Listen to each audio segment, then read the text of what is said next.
of Two Queers and a Truck.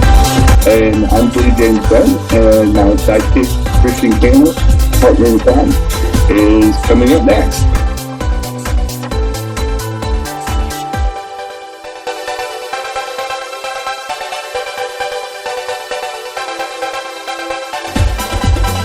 Hey everyone, I'm Jim's sidekick. Welcome to Two Queers in a Truck. Hi y'all. See you soon.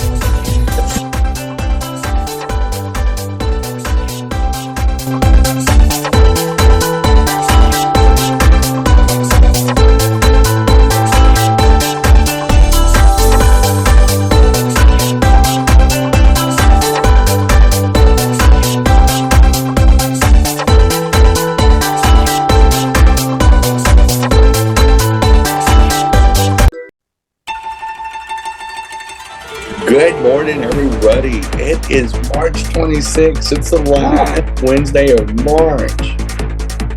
The first quarter of the year is over officially. Woohoo! I'm happy. We made it. People will be looking forward to finishing 2025 in the first year of Trump Part 2, the dumpster adventure. We're going to jump right into it because this is packed full of some funny stories. So drag artists protest outside the Kennedy Center after Trump banned them from performing there. And, the worst thing you can do is ban drag queens. I'm just going to tell you.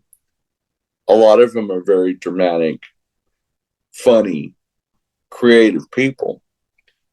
And most of all, if you can survive living anywhere as a drag queen, you can just about do anything. It is not an easy job to perform in drag. It is not as easy to survive and navigate this society and balance usually a day job plus your performing arts job. And you've got to be a part comedian, part musical, part dancer, makeup artist, seamstress. It takes a lot to be a drag performer, whether you're a drag king or a queen.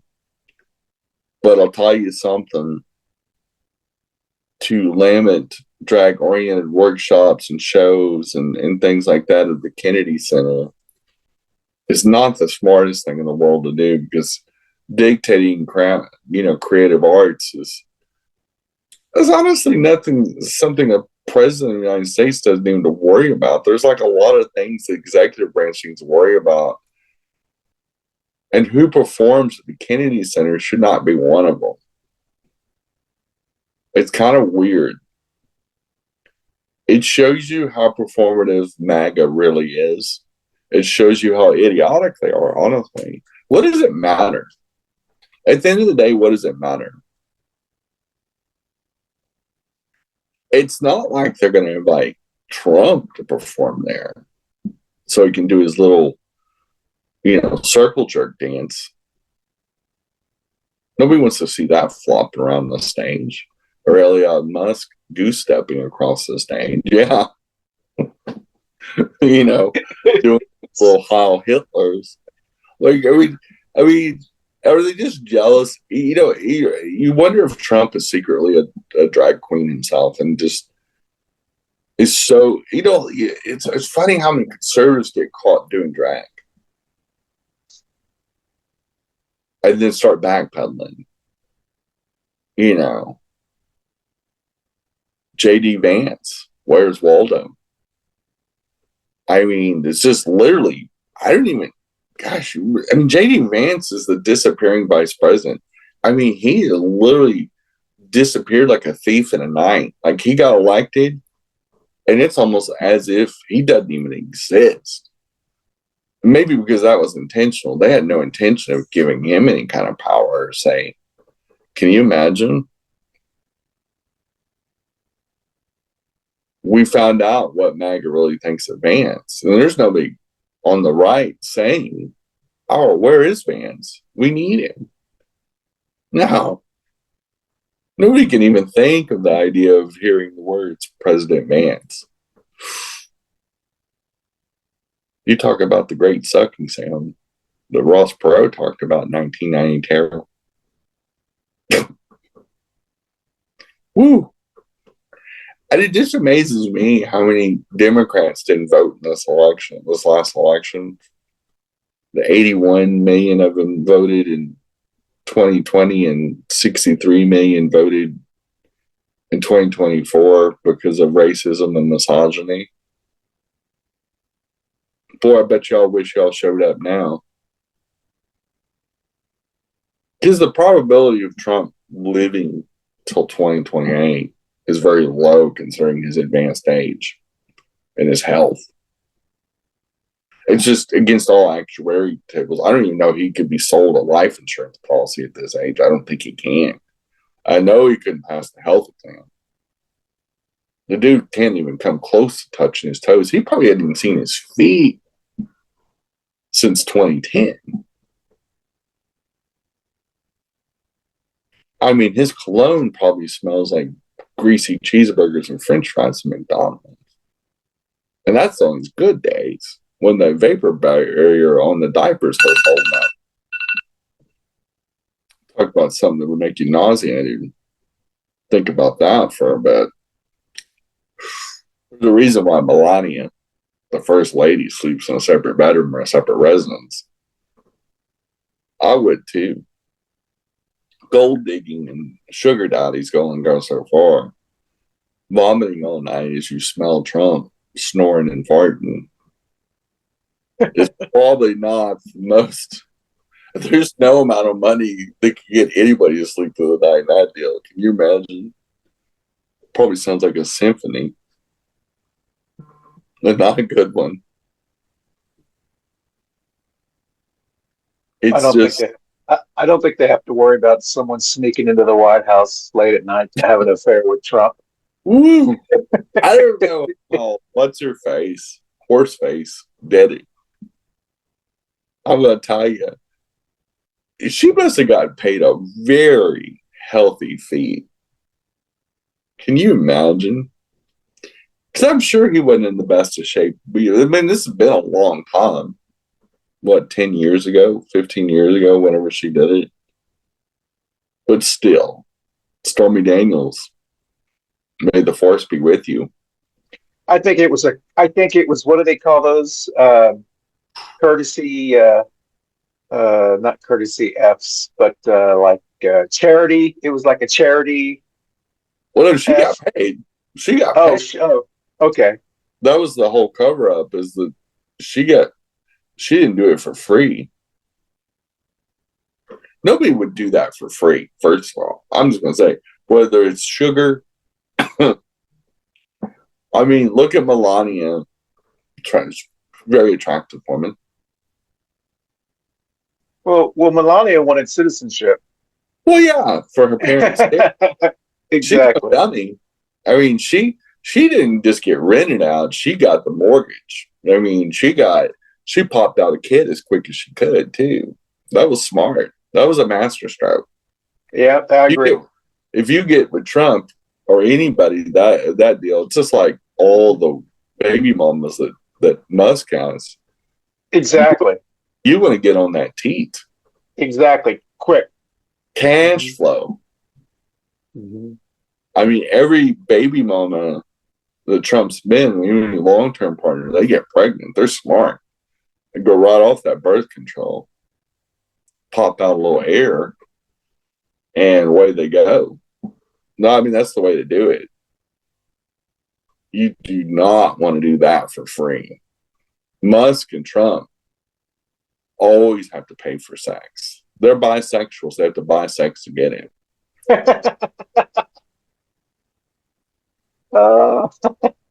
It's the truth. Ass, grass, or gas. Nobody rides for free. I mean, it's not like either one of those dudes at any time in their life who got modeling contracts. They're so ugly, they make a train take a dirt road. Whew. I wouldn't want to see, because Grimes, one of Musk's exes, she's pretty hot. I'm not going to lie. She's got that kind of grungy rocker look, you know. She's cute. She's really a pretty woman. She made some pretty cute kids because, you know, Musk offsprings. It's got to be the mom that looks good because Daddy Musk he's about as cute as the back end of a mule. Has he ever been like in a relationship with someone who doesn't have a kid? Well, You know no, what I mean? he's pregnant. Okay. He's got 13 kids amongst what, 4 or 5 baby mamas. I don't know how many. Yeah. I think now it's 14. He just had a Yeah. but I guess, and you know they can't say anything because they have to sign like a non-disclosure agreement to get the money. Yeah. You know. But I would too. Yeah. Yeah. I mean, if I had ovaries and I'm an attractive person, I could draw in a millionaire too, or a billionaire. Yeah, a tall blonde. That'd be the only way I'd get with somebody like Musk, because if I could get pregnant, I certainly wouldn't hook up with him. He would probably love to hook up with me, but I wouldn't hook up with him. I wouldn't let him touch me with a 12-foot pole. He fell out of the ugly tree and hit every branch. You know, bigotry doesn't smell good. Anyway, we're up against our first break, and we'll be right back with some more Two Queers in a Truck right after this message. Hey, everybody, you can catch us on your favorite audio podcast platform, Spotify, and all Apple Store, the Google machine, and whoever else does podcasts. We're on there. We broke in, and we're staying. So enjoy the Two Queers in a Truck on your favorite audio podcast platform. Thanks for listening or watching. Bye-bye. Happy time. Hey, everyone. Thanks for watching the Two Queers in a Truck Show 2025 edition. We have a new special show that is coming on as part of the Canis Media family of shows, and it's the Tony Foreman Show. And they're going to talk about a little bit different things than we typically talk about on the coffee show or the queer show that we often reference. And it's going to be a little bit more of a serious show, a little bit more talking about very specific issues amongst Latin, Latino men and Hispanic men. Tony Foreman is Afro-Latino. And then I'm assuming that Christian's going to be on the show as well, which is a Latino male, a Tejano. And they're going to talk about things that are probably important to their generations, to what's going on in pop culture and where they fit in the world. And I guess that's always the existential question. Why am I here? But anyway, if you want to know why you're here and whether you fit in that demographic or not, it should be interesting. I know Tony and Christian will keep it light and funny, and probably a little bit of silliness in there too, to boot. Well, I'm looking forward to listening to it myself and not having to actually produce a show all the time. But please tune in at 10 o'clock on Wednesday mornings when that show drops, and enjoy more shows from the Canis Media family in 2025. Thank y'all. But we might as well hit them where it hurts the most. Speaking of plain truth, former Transportation Secretary Pete Buttigieg says he's pissed off with Donald Trump's slash and burn proposal to cut 80,000 employees from the VA. An estimated 25% of the VA employees are military veterans on top of that. 80,000 employees from the VA. You know, that promissory note to all the veterans to take care of them after we asked them to make the ultimate and sacrifices. And see, this is what's wild about MAGAs, is how I'm a patriot. I wave a flag. And they do this kind of shit, and you don't hear a fucking word from a MAGA voter about that. They will go completely quiet as they guzzle the Kool-Aid of MAGA. They don't give a fuck about veterans. One thing Republican voters need to realize is if you actually care about veterans, you better vote Democrat. Never seen a Republican lift a finger for the VA. Never seen it. If it has, it's been a long flipping time and way before MAGA. It's been a hot minute. But I know a lot of Democrats like Beto, when he was in Congress, he was a congressman from El Paso. He fought hard for the Veterans Hospital, including psychological help in that VA hospital in El Paso, Texas. He literally called all around the country to recruit other VA psychologists to help out because they were having a crisis in far west Texas. And did the job of other people, just like during that winter crisis when he wasn't even in office, he was doing a job of Ted Cruz and manned the phones and used people from his staff to man phones to coordinate relief efforts during that great freeze of I think it was 2021 and 2022. See, Democrats step up. Pearl Harbor, the Great Depression, the Great Recession, COVID. We step up when Republicans and conservatives step off and run for the hills and save their own ass. Typically speaking, they've abandoned the transgender community pretty quickly, actually, pretty much from the start. We even had people vote for the bathroom bill the second time around here in North Carolina that were Democrats. 3 of them did because they're cowards. So, historically speaking, they usually do. Takes Democrats a while. But Pete Buttigieg went right at it and talked about the passage of the PAC Act and so many more. Because he's right. And this is the kind of shit does not need to leave the news cycle. The fact that 80,000, Trump is trying to slash 80,000 employees from the VA. For what? Just to lower Elon Musk's taxes? Jeff Bezos' taxes? That's a promissory note. VA veterans benefits are earned in many different ways. Combat PTSD is a real fucking thing. You try getting shot at or blown up or see anything, the level of violence that war is. And let yourself, most of y'all can't even kill a roach or a mouse. Let a bullet whiz past your fucking head and see if you come out of it all right or see a field of dead bodies. Y'all fucking, most human beings couldn't handle it. And a lot of us can't either. That's real fucking life. That's real fucking talk amongst the other things that we're exposed to in the theater of combat. Republicans need to get a grip on a fucking life and quit doing this Doge shit. Otherwise, there's going to be some veterans who are going to take it upon themselves to handle certain situations.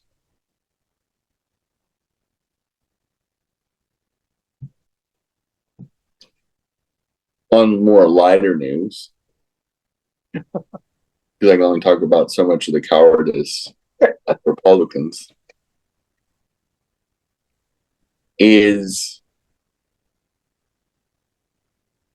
there's a group of women that opened up their first women's lesbian sports bar in San Francisco. Ah. And it's really pretty cool. So it's like a queer sports bar in the Castro district, which is the neighborhood of San Francisco. But it's a sports themed restaurant and bar and slated to open in May. And it's designed. It's on Market Street. It's called Ricky's, Rikkis, and it's one that's dedicated primarily to women. It looks super cute. It's a great idea. It even says on Ricky's San Francisco women's sports bar. And it's something that there's a lot of women that love sports. That sports ball. And I probably played softball when they were younger.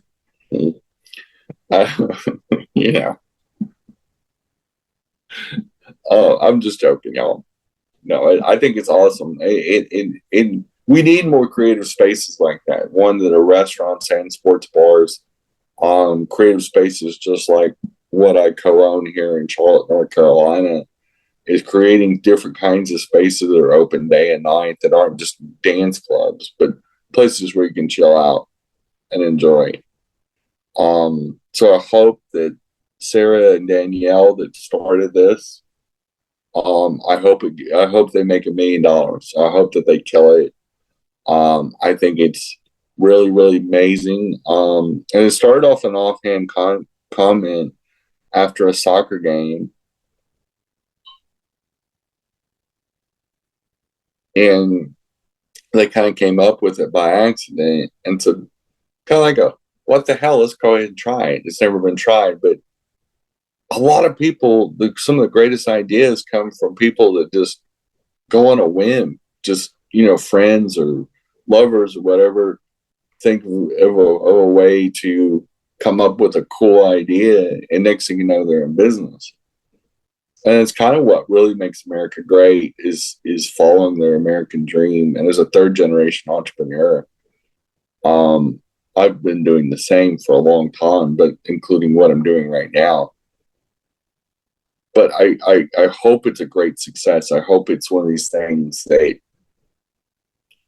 start to trend, because we need more queer spaces. We need more affirming places for women and other identities in LGBT besides things that cater to white gay men in club districts that are just for meat market clubs. Because there's a lot of introverts in our community. There's a lot of people that don't like big crowds. I've got a lot of friends that don't really like going to be shoulder to shoulder with a bunch of gays bouncing up and down on the dance floor. It's not their scene. They'd rather sit back, maybe watch a drag show, maybe watch a ball game, maybe do something more chill, because they may not have had the chillest life for whatever reason, whether they, had a harder life or they just got into an age where they just maybe want to drink, sit back, kick back, and not even drink. I don't even drink. I've been alcohol free for over 14 months myself personally. And it's been a wonderful and enriching journey that has led to many wonderful things changing my life.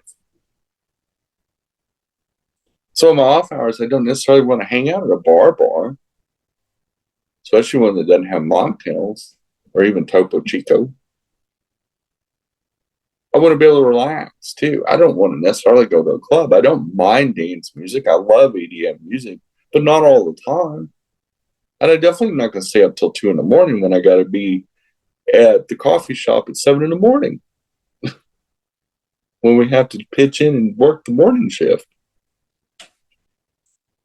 I've got a job now, a job that requires me to be on call about 14, 15 hours a day. And I think it's very bizarre when we go through these things. Forgot to set the timer. So we're up against our second break, and we'll be right back with some more Two Queers in a Truck right after these messages. Hey y'all, this is Jenny with Two Queers in a Truck, and Christian's along with me, and we're just having fun, and we're looking forward to the 2025 season, and super excited. We have some neat things going on in our whole family of shows, including Coffee and Pan Dulce, and many new shows that are brewing. Get it, and we are excited for 2025 and all the chicanery and other things that comes with it. So happy New Year, and we'll see you on the flip side. Bye y'all. Bye y'all. Bye boo. Bye boo. Hey everyone.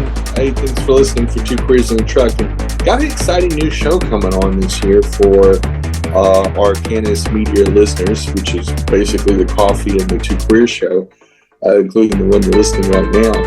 We have a new one called Esperaz K. And it's with an exciting young host that we've had as a guest host in the previous years, named Urente. And he's really going to talk about the focus on young Latino and Hispanic community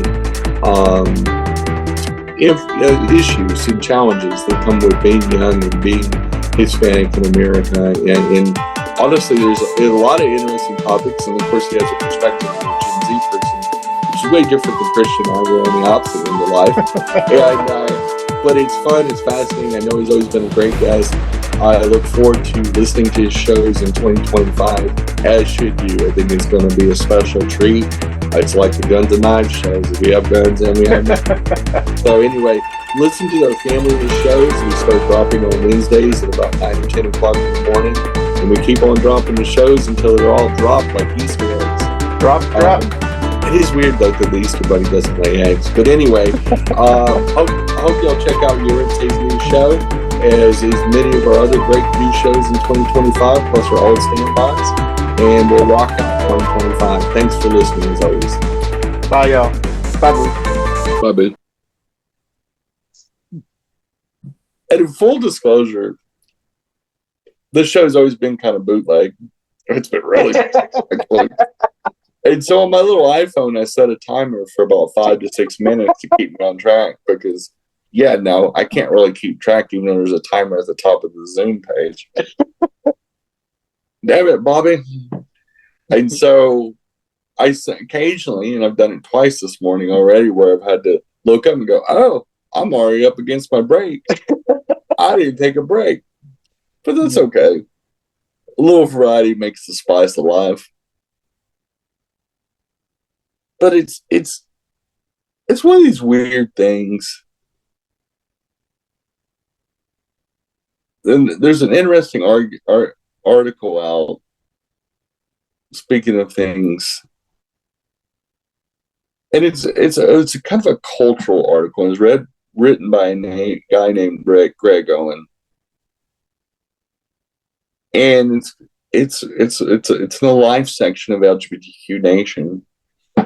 And it's called Phones, COVID, Fascism Has Pulled Us Apart. The growing queer bar scene could reconnect us. Mm-hmm. We've kind of gotten in our own silos, either because we're scared to sit next to somebody because they may be a MAGA, or COVID because you're fearing the plague. And our phones. We've gotten so deep into our phones that we don't even have conversations anymore. We don't have just chill times where we meet at a cafe at 11 o'clock in the morning and have a nice light lunch and a tea. And even you see people meet up, they'll be on their phones half the time. They won't even look up. One of the things since I got sober is another thing is that when I have conversations, I rarely look at my phone. In fact, Christian and I are social friends outside of our show. We're very close friends, actually. We're bestest of friends. We're little besties. We're boos. And if you can't tell all the inside jokes that we tell on the show and our other stuff, that we only primarily probably think is funny. The rest of y'all probably go, oh my gosh, we don't know what we're talking about. Because they're both a couple blonde women. Exactly. They're like, oh, that was one of the signs that we knew those two were losing it right before the Nets come out.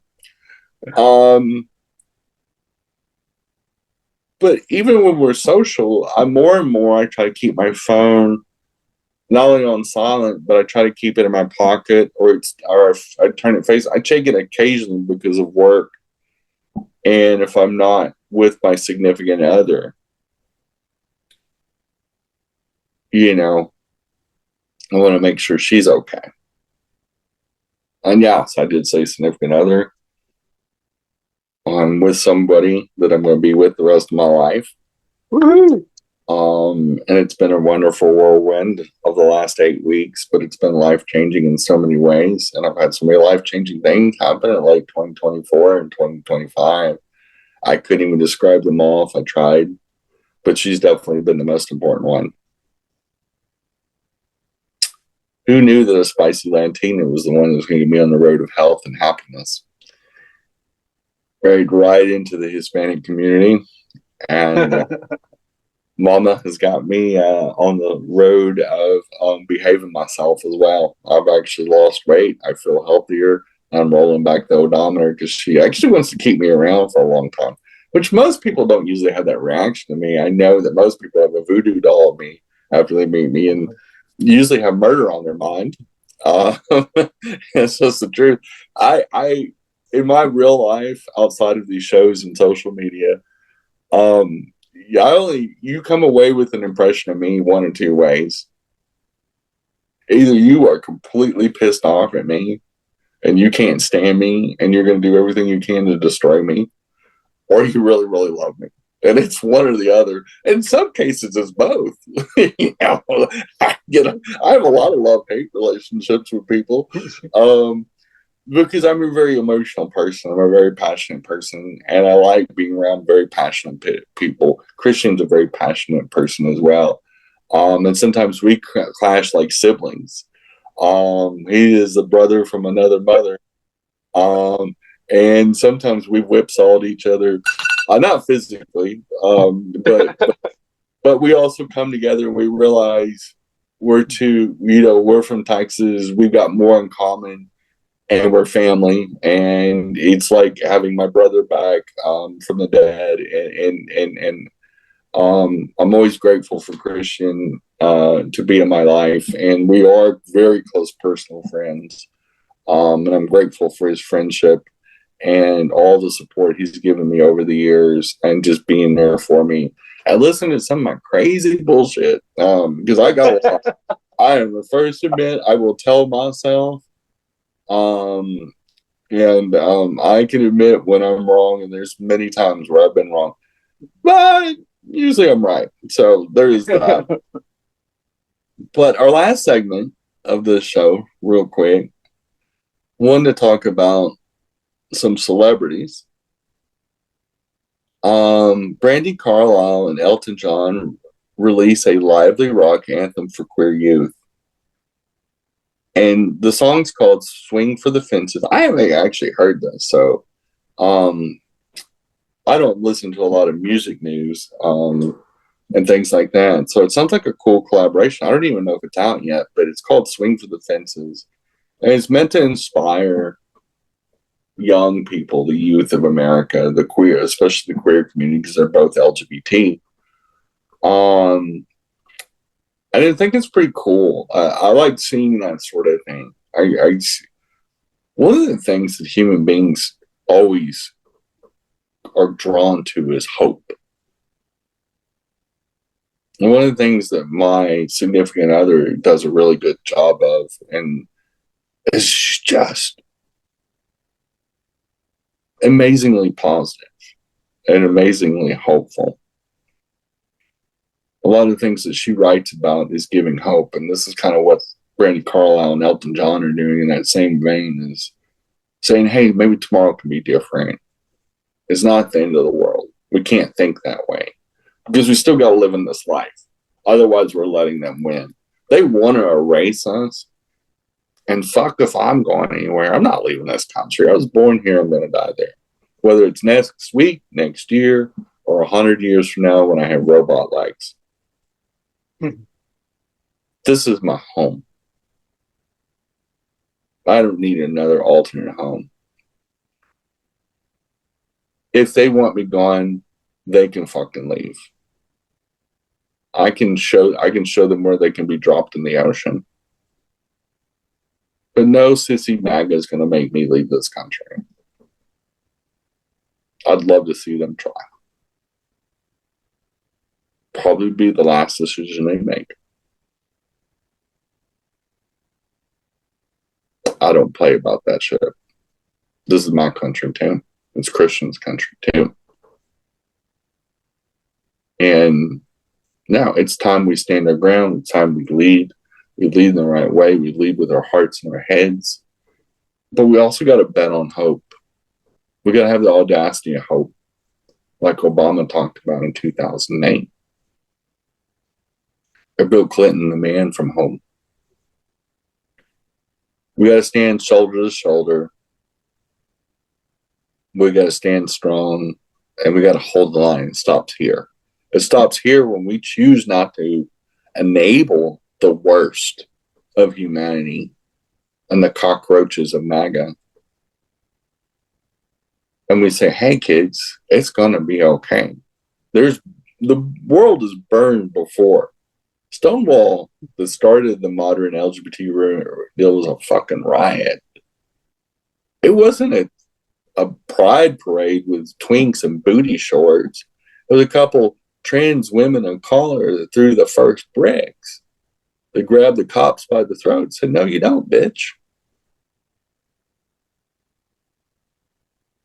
This isn't easy.